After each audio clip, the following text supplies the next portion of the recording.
Pengadaan alutsista bekas dan anggaran yang besar di Kementerian Pertahanan menjadi salah satu sorotan dalam debat calon presiden pada Minggu 7 Januari. Adalah Anies Baswedan, calon presiden nomor urut 1 yang berpandangan Kementerian Pertahanan menggunakan utang luar negeri untuk kebutuhan tidak produktif seperti pembelian alutsista bekas. Kritikan itu pun berlanjut disuarakan oleh mantan wakil presiden Yusuf Kala. Menurutnya, alutsista bekas seharusnya lebih murah dibandingkan yang baru. Namun melihat anggaran belanja Kementerian Pertahanan yang mencapai 692 triliun rupiah dalam kurun 2020 hingga 2024, JK mempertanyakannya. Menanggapi kembali hal itu, Wakil Menteri Pertahanan M. Herindra memberikan penjelasan.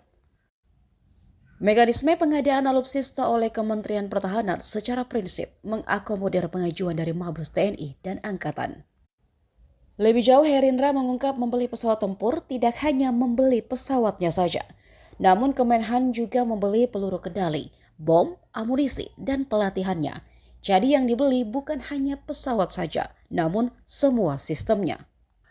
Menurutnya lagi, jika membeli pesawat tapi tidak bisa digunakan untuk berperang, sama saja percuma.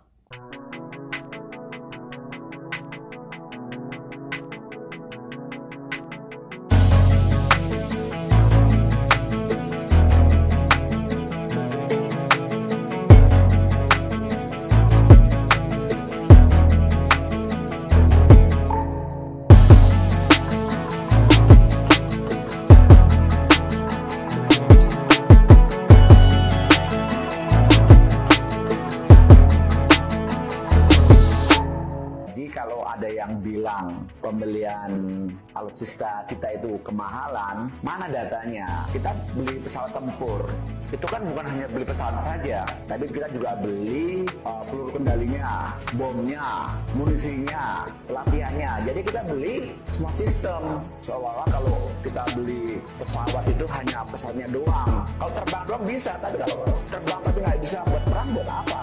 Makanya kita beli sistemnya, harganya agak tinggi, tapi dijamin lah tidak akan kemahalan karena kita nanti juga akan diaudit oleh BPK. Kemudian masalah mekanisme anggaran saya sampaikan berkali-kali, kita bicarakan bersama-sama antara Kementerian Pertahanan dengan user dan angkatan, sifatnya bottom up ya, dari bawah mengajukan ke kita, tapi kita juga lihat, kita cek ya apakah itu layak atau tidak ya. Dulu pernah ada sabang bawah mengajukan pesawat Osprey, itu setelah kita evaluasi ternyata harganya mahal. Sekarang pembuatnya atau produsennya sudah melarang pesawat tersebut untuk terbang. Untung kita nggak beli, itu kita rapatkan bersama-sama ya. Pesawat ataupun alutsista yang kita beli itu juga betul-betul bermanfaat. Download Tribun X sekarang, menghadirkan lokal menjadi Indonesia.